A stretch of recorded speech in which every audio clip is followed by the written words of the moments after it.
ইসরায়েলে পাল্টা হামলার বিষয়ে সিদ্ধান্ত জানালো ইরান। ইসরায়েলের হামলার পর ইরান পাল্টা হামলা চালাবে কিনা সেটি এখন আলোচনার কেন্দ্রে। বিশ্ব নেতাদের পাশাপাশি সাধারণ মানুষেরও এ নিয়ে কৌতূহলের শেষ নেই। আর এর মধ্যেই পাল্টা হামলার বিষয়ে মুখ খুলেছে তেহরান। ইরানের ইস্পাহান শহরের কাছে হামলার খবরের কয়েক ঘন্টার পর দেশটির একজন সিনিয়র কর্মকর্তা বার্তা সংস্থা রয়টার্সকে বলেছেন, ইসরায়েলের বিরুদ্ধে তাৎক্ষণিক প্রতিশোধ নেয়ার কোনো পরিকল্পনা তেহরানের নেই।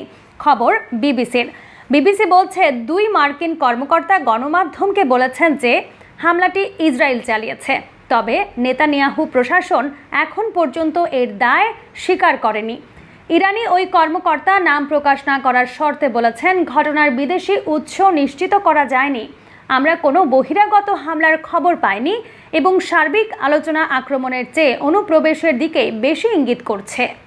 এর আগে ইসরায়েল শুক্রবার 19 এপ্রিল ভোরে ইরানে ক্ষেপণাস্ত্র হামলা চালিয়েছে বলে খবর দেয় মার্কিন সম্প্রচার মাধ্যম এবিসি নিউজ। পরে তাদের বরাত দিয়ে এই খবর প্রকাশ করে আল জাজিরা। যদিও এমন খবরের পর তেহরান বলছে তারা বেশ কয়েকটি ড্রোন গুলি করে ভূপাতিত করেছে এবং দেশটিতে এখনও কোনো ক্ষেপণাস্ত্র হামলা হয়নি। সামাজিক মাধ্যমে এক্সে দেয়া এক পোস্টে ইরানের মহাকাশ সংস্থার মুখপাত্র হোসেইন দালিরিয়ান বলেছেন, এয়ার ডিফেন্সের মাধ্যমে বেশ কয়েকটি ড্রোন সফলভাবে ভূপাতিত করা হয়েছে। আপাতত কোনো ক্ষেপণাস্ত্র হামলার খবর নেই।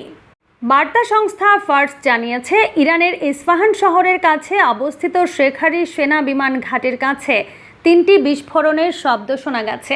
এদিকে ইসরায়েলের শতাধিক ক্ষেপণাস্ত্র ও ড্রোন নিক্ষেপ করার পর ইসরায়েল আগেই সতর্ক করেছিল যে তারা পাল্টা আঘাত করবে। মার্কিন কর্মকর্তাদের বরাত দিয়ে এবিসি এবং সিবিএস নিউজ জানিয়েছে, ইসরায়েলই ইরানে হামলা চালিয়েছে। ইসরায়েল ইরানের বিরুদ্ধে সামরিক অভিযান চালিয়েছে বলে নিশ্চিত করেছেন মার্কিন কর্মকর্তারাও। তবে এ বিষয়ে বিস্তারিত কোনো তথ্য দেননি তারা।